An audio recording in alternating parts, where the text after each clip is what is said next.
राधे राधे दोस्तों। आज की कहानी है बहुत ही दिलचस्प और मजेदार। मुश्किल आसान। बहुत दिनों पहले की बात है। होबू चंद्र नामक एक राजा थे। उनके महामंत्री का नाम था गोबू चंद्र। लोग कहते होबू चंद्र राजा का गोबू चंद्र मंत्री। राजा होबू चंद्र अत्यंत आनंदित होकर अपना राजकाज चला रहे थे, लेकिन प्रजा डर डर कर जी रही थी। मंत्री भी अत्यंत सहमे सहमे रहते थे। बुद्धि में राजा मंत्री कोई एक दूसरे से कम न थे, लेकिन उनकी बुद्धि की मार से प्रजाजनों के प्राण हलक में अटके रहते थे। दरअसल होबू चंद्र के दिमाग में जब तब अजीब अजीब विचार जन्म लेते और उन विचारों के समाधान का दायित्व वो गोबू चंद्र के कंधे पर डाल देता। दायित्व से मुकरने का कोई उपाय नहीं था। राजा संभव असंभव कुछ सुनना नहीं चाहते थे, किसी प्रकार की आपत्ति पर ध्यान नहीं देते थे। हुक्म तामील न होने पर होबू चंद्र जल्लाद को बुलवाकर सूली पर चढ़ाने का आदेश जारी कर देता था। ऐसे राजा के राज्य में प्रजा के दिन किस प्रकार कट रहे होंगे, ये आसानी से समझा जा सकता है। रोज नए डर की छाया में वे जी रहे थे। एक दिन राजा होबू चंद्र ने दरबार में आते ही मंत्री गोबू चंद्र को बुलाया। राज दरबार में हाजिर होने गोबू चंद्र ने जरा भी देर नहीं की। हाथ जोड़कर बोला, आदेश कीजिए महाराज। होबू चंद्र ने कहा, सुनो गोबू, आज दरबार में आकर सिंहासन पर बैठते समय देखा मेरे तलवे में ढेर सारी धूल लगी हुई है। गोबू चंद्र ने अपनी जीभ को दांतों से दबाते हुए कहा, महासर्वनाश, महाराज के पैरों में धूल? देख रहा हूं धूल का साहस काफी बढ़ गया है। आज पैर में बैठ गई, 2 दिनों बाद। कहते कहते वो रुक गया। ठीक कह रहे हो तुम, होबू चंद्र ने कहा, सिर पर चढ़ जाएगी। इन बेअदब धूलों पर रोक लगानी होगी। तुम सारे राज्य से धूलों को हटाओ। 2 दिनों में ये करना होगा। अगर ना कर सके तो तुम्हें सूली पर चढ़ा दूंगा। गोबू चंद्र ने कहा, महाराज आप चिंता मत कीजिए, मैं अभी उपयुक्त व्यवस्था कर रहा हूँ। गोबू चंद्र दरबार से बाहर आया और उसने राज्य के सारे झाड़ूदारों को तलब किया। थोड़ी ही देर में हाथ में झाड़ू लेकर 2000 झाड़ूदार उपस्थित हो गए। गोबू चंद्र ने उन्हें आदेश दिया, सारे राज्य में झाड़ू लगाकर आज ही समस्त धूलों को दूर करो। कहीं धूल का एक कण भी नहीं रहना चाहिए। जो आज्ञा बोलकर 2000 झाड़ूदार तुरंत अपने कार्य में जुट गए। देखते ही देखते पथ घाट, बाजार हाट, खेत खलिहान, सबकी धूलें आसमान में उठ गई। चारों तरफ धूल ही धूल। आंखें खोलकर देखना भी असंभव हो गया। राज्य की प्रजा की आंखों के सामने अंधकार छा गया। चारों ओर सिर्फ एक ही स्वर, गया रे मर गया रे। लेकिन झाड़ूदारों को रोकने की हिम्मत किसी में नहीं थी। मंत्री गोबू चंद्र का हुक्म जो था। इधर अपने महल के बाहर शोर सुनकर होबू चंद्र ने अपनी खिड़की को खोलकर देखा तो वो अवाक रह गया। ये क्या कांड हो गया? रास्ते, मैदान, घर द्वार, पेड़ पौधे सब कहाँ चले गए? ऐसा लगता था मानो धूल के बादलों ने सबको ढक दिया हो। कुछ ही क्षणों में ढेर सारे धूलों ने खिड़की से प्रवेश कर राजा के मुंह, आंख, कानों सबको ढक लिया। होबू चंद्र की आंखों के आगे अंधेरा छा गया। उनके दांत कड़कड़ाने लगे। शीघ्र खिड़की को बंद कर अत्यंत गुस्से में पुकारा, गोबू चंद्र।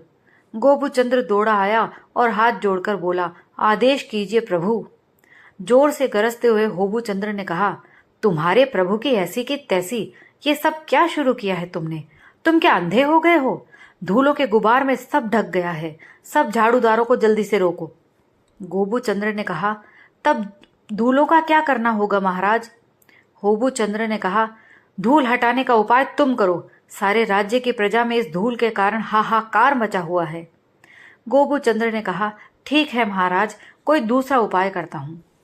होबू चंद्र ने कहा, 2 दिनों के अंदर धूलों को हटाओ, नहीं तो सूली पर चढ़ा दूंगा। गोबू चंद्र तुरंत दौड़ा दौड़ा झाड़ूदारों के सरदार के पास पहुंचा और आदेश दिया, तुरंत काम बंद करवाओ। झाड़ूदारों ने झाड़ू देना तो बंद कर दिया, परंतु उड़ती धूलों को किसी प्रकार से रोका न जा सका। गोबू चंद्र ने सिर खुजलाते हुए सोचा, धूलों को उड़ने से कैसे रोका जाए? उसकी बुद्धि बहुत तेज थी। झाड़ूदारों का काम बंद करवाकर उसने भिश्तियों को बुलवाया। राज्य के 2000 भिश्ती अपनी आंखें रगड़ते हुए हाजिर हुए। गोबू चंद्र ने हुक्म दिया, तुम लोग रास्ते में, मैदान में, खेत खलिहान में शीघ्र जल का छिड़काव करो। जहां भी मिट्टी देखोगे पानी डालकर उसे सराबोर कर देना। महाराज के पांव में धूल का एक कण भी नहीं लगना चाहिए। आदेश पाते ही 2000 भिश्ती अपने काम में लग गए। मशक भर भर कर जल लाकर हाट बाजार, पथ मैदान, खेत खलिहान सब जगह ढालने लगे। देखते ही देखते नदी और तालाब के जल से सब एकाकार हो गया। लोग ठेवने के ऊपर कपड़ों को उठाकर चलते। इस क्रम में कई लोग फिसलकर गिर पड़े और अपने हाथ पैर तुड़वा बैठे। अनेक लोगों के घर ढह गए। अनेक लोग आवासहीन होने लगे। बिना वर्षा के राजभवन के मुख्य द्वार पर जल हिलोरे मारने लगा। महल के भीतर शोरगुल शुरू हो गया। सारा कांड देखकर होबू चंद्र ने क्रोध से कांपते कांपते गर्जना की। गोबू चंद्र तुरंत हाजिर हुआ और हाथ जोड़कर बोला, महाराज। होबू चंद्र बोले, तुम्हें मैं सूली पर चढ़ाऊंगा, फांसी पर लटकाऊंगा। ये सब क्या हो रहा है? गोबू चंद्र ने कातर आवाज में कहा, धूल हटाने की व्यवस्था हो रही है महाराज। होबू चंद्र गुस्से से थर थर कांपते हुए चिल्लाकर बोला, पूरे राज्य को पानी में डुबाकर धूल हटाने की व्यवस्था कर रहे हो? मुझे मूर्ख समझा है क्या? तुम्हें धूल बालू दूर करने को कहा था और तुम कभी धूल का तूफान खड़ा करवाते हो और कभी राज्य में बाढ़ की स्थिति ला देते हो। यही तुम्हारी मंत्री बुद्धि है। तुम्हें मैं सूली पर चढ़ाकर ही रहूंगा। मेरा नाम होबू चंद्र है, याद रखना। गोबू चंद्र ने हथेलियों को मसलते हुए कहा, महाराज। होबू चंद्र ने हुकार भरते हुए कहा, कोई बात नहीं सुनूंगा। ये सब तुरंत बंद करो। 2 दिनों के अंदर राज्य की धूलों को दूर नहीं किया तो तुम्हें सूली पर चढ़ाऊंगा। ये मेरा अग्रिम हुक्म है, बोल कर रख रहा हूं। गोबू चंद्र के माथे पर मानो वज्रपात हो गया। इतनी बुद्धि लगाकर 2 बेहतरीन उपाय निकाला, दोनों व्यर्थ हो गए। अब क्या उपाय है? सोच सोच कर गोबू चंद्र अपने केश और अपनी दाढ़ी नोचने लगा। एक बार उसके मन में विचार आया कि राजा के दोनों पैर काट देने से समस्या दूर हो जाएगी। इससे राजा के पैरों में धूल लगने की समस्या ही खत्म हो जाएगी। फिर सोचा, समुचे राज्य में मिट्टी के ऊपर अगर चटाई बिछा दी जाए तो समस्या खत्म हो जाएगी। लेकिन कोई भी बुद्धि उसे युक्ति संगत नहीं लग रही थी। सबके साथ कुछ असुविधाएं जुड़ी हुई थी। चिंता के कारण गोबू चंद्र की दशा पागलों जैसी होती जा रही थी। उसे लग रहा था कि अंततः उसे सूली पर चढ़कर मरना ही होगा। उसकी वैसी ही पागलपन की अवस्था में उसके नौकर ने खबर दी, एक गंवार आदमी आपसे मिलने आया है हुजूर। गोबू चंद्र को क्रोध तो बहुत आया, परंतु कुछ सोचकर पूछा, क्या चाहता है वह? नौकर ने कहा, जी ऐसा तो उसने कुछ नहीं कहा, सिर्फ यही कहा है कि मंत्री महाशय से भेंट करना चाहता हूँ। गोबू चंद्र बोला, बुलाओ, देखता हूँ कौन है। बहुत पाप न करने से कोई राजा का मंत्री नहीं होता। थोड़ी ही देर बाद फटी पुरानी पैबंद लगी कमीज पहना हुआ बेचारा सा दिखने वाला एक आदमी वहां आया और उसने गोबू चंद्र को साष्टांग प्रणाम किया। उस व्यक्ति के हाथ में एक लंबा पके हुए चमड़े का टुकड़ा था, कंधे पर एक चिक्कट झूला। प्रणाम करके उठने के बाद उस आदमी ने कहा, मुझे एक बार महाराज के पास लेकर चलिए, मैं उनके पैरों की धूल न लगने की व्यवस्था कर दूंगा। सुनते ही गोबू चंद्र उछलकर बोला, सब सच कह रहे हो तुम? तब तो शीघ्र चलो मेरे साथ। गोबू चंद्र उस आदमी को साथ लेकर होबू चंद्र के दरबार में उपस्थित हुए, कान छूती हंसी के साथ। महाराज, समस्या का समाधान मिल गया। ये आदमी आपके पैरों में धूल नहीं लगने देगा। उस आदमी ने होबू चंद्र को प्रणाम करते हुए कहा, महाराज, आपके पैरों में धूल नहीं लगेगी। राज्य जल में नहीं डूबेगा। धूलों के गुब्बार से लोग काना नहीं होंगे। मेरे पास ऐसी व्यवस्था है, यदि आप आदेश दें तो कर सकता हूं। सिंहासन पर चौकस होकर बैठने के बाद होबू चंद्र ने कहा, यदि ना कर सके तो तुम्हें सूली पर चढ़ाऊंगा।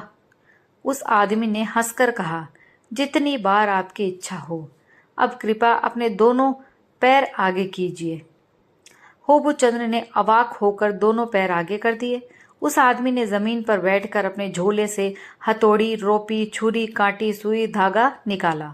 उसके बाद होबू चंद्र के तलवे की माप लेकर कुछ ही देर में चमड़े की एक जोड़ी चप्पल बना दी। दोनों चप्पलों को होबू चंद्र के पैरों में पहनाकर उस आदमी ने कहा, महाराज, अब आप चलकर देखिए।